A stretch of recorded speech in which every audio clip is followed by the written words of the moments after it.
ดีพ่อแม่พี่น้องป้องปรายเพื่อนสุกคนเนาะ FC ทางช่องบ่ภูมิ Channel เนาะมื้อนี้บ่ภูมิก็อาสิมาตามแนวทางให้พี่น้องเนาะสำหรับเวลาพัฒนาเนาะของงวดวันที่26กันยายน68เนาะพี่น้องเนาะให้เด่น6กับ7เนาะพี่น้องก็มาหมุนผลมันออกนำกันเนาะพี่น้องเนาะสำหรับผลมันออกมื้อนี้เนาะครับเนาะข้างบนพี่น้องข้างบนออกเนาะอันนี้คือ6ตัวนี่เนาะนี่6ตัวมันออกนี่เนาะพี่น้องข้างบนออก958ข้างล่างออก69มาเบิ่งนำกันพี่น้องว่าปังอยู่บ่เนาะสำหรับแนวทางบ่ภูมิเนาะก็ถือว่าปังเนาะพี่น้องเนาะนี่ก็เข้าที่69ตรงๆแบบบ่ต้องกลับเนาะครับเนาะนี่สำหรับแนวทางก็ถือว่าปังอยู่พี่น้อง69ตรงๆแบบบ่ต้องกลับเนาะครับเนาะนี่เข้าที่69ตรงๆแบบบ่ต้องกลับเนาะครับเนาะนี่ไผได้บ่ภูมิก็ดีใจนำเด้อพี่น้องเด้อนี่ไผได้ก็ดีใจนำเนาะครับเนาะนี่สำหรับแนวทางก็ถือว่าปังเนาะพี่น้องเนาะให้168 869มันออก958พี่น้องเกือบแตก3เนาะพี่น้องเนาะนี่สำหรับในบ้านเขียวก็ปังเนาะพี่น้องเนาะให้งบน้อยก็มาที่งบน้อยเนาะสำหรับบ้านเขียวก็เพราะฉะนั้นก็ไปตามกันต่อเนาะครับเนาะของงวดวันที่หยังพี่น้อง20เดือน27วันที่30เนาะ30งวดสุดท้ายของเดือนเด้อพี่น้องเด้อบัดนี้วันเสาร์27วันเสาร์28อาทิตย์29เนาะงวดวันที่29พี่น้องงวดวันที่29ของเดือนกันยายนเนาะพี่น้องเนาะงวดสุดท้ายของเดือนนี้เด้อพี่น้องเด้อสำหรับแนวทางลาวพัฒนาเฮา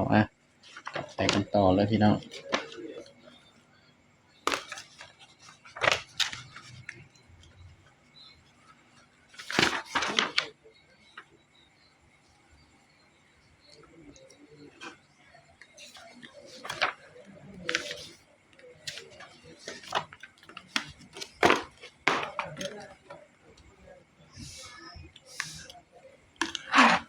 ไปตามกันต่อเลยครับงวดวันที่29เนาะครับเนาะ29เดือนกันยายน68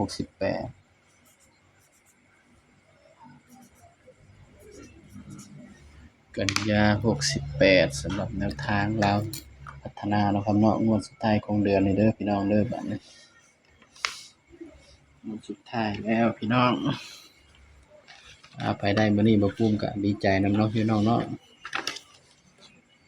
ไปได้ก็ดีใจนำเด้อพี่น้อง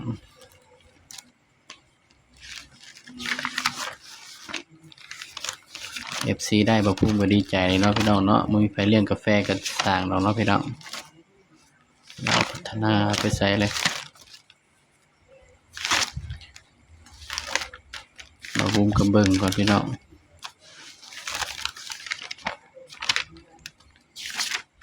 เอาไปจดไว้ใส่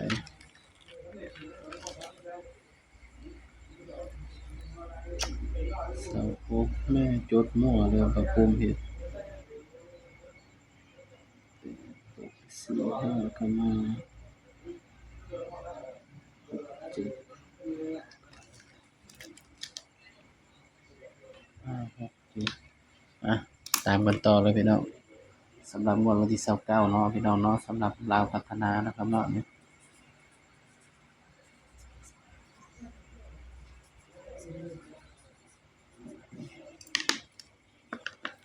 ก็มาเบิ่งนำกันเนาะบ่ภูมิใส่เด่นตัวใดพี่น้อง19มันออก19 19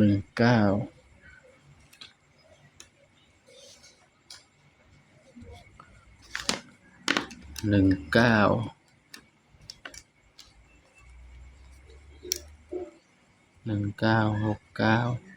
58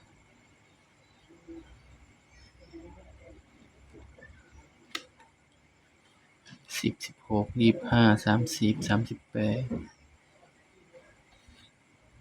6 15 67น้องอันนี้4 15 6 7 8 6 5 6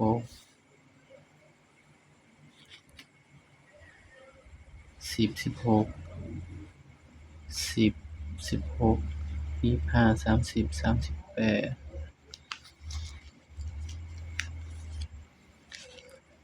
053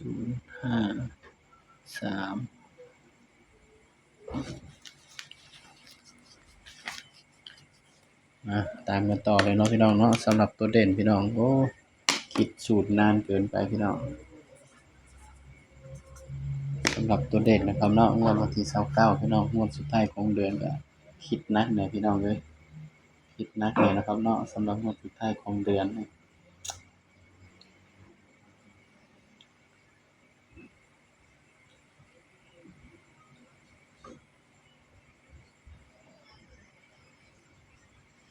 งวดสุดท้ายของเดือนพี่น้องสำหรับตัวเด่นนะครับเด้องวดสุดท้ายของเดือนนะครับเนาะ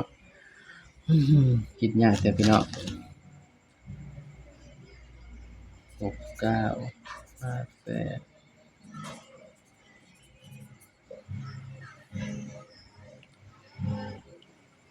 6958สำหรับงวดสุดท้ายของเดือนเนาะ90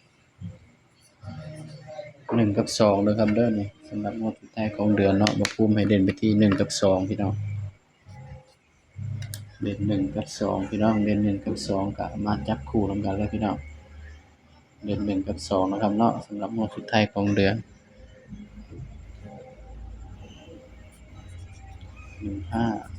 16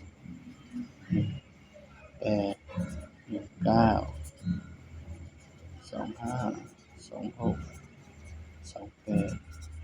29นี่เด้อพี่น้องสำหรับงวดสุดท้ายของเดือนเนาะครับเนาะคิดยากพี่น้องเอ้ยอันนี้คือชุดเต็มเด้อพี่น้องเด้อเดี๋ยวชุดสรุปบ่าวภูมิสิมาสรุปให้ในคลิปหน้าเนาะพี่น้องเนาะสำหรับคลิปนี้ก็เอาชุดเต็มไปก่อนนะครับเนาะใครมักแนวทางบ่าวภูมิก็ฝากพี่น้องกดไลค์กดแชร์กดติดตามบ่าวภูมิ Channel ด้วยนะครับเด้อมาเบิ่งชุด3ตัวนะครับเนาะ3 4 3 7 3 4 7 8ชุด3ตัว4 2 6นี่คือชุด3ตัวเนาะครับเนาะแล้วก็อีกตัวหนึ่งพี่น้อง629ใครมักแนวทางบ่าวภูมิก็อย่าลืมฝากพี่น้องกดไลค์กดแชร์กดติดตามบ่าวภูมิ Channel ด้วยเด้อพี่น้องเด้อสำหรับคลิปนี้ก็ฝากไว้เพียงเท่านี้เนาะพี่น้องเนาะอย่าลืมกดไลค์กดแชร์ด้วยครับเด้อก็ดีใจกับคนที่ได้เนาะมื้อนี้เนาะพี่น้องเนาะสำหรับคลิปนี้ก็สบายดีครับ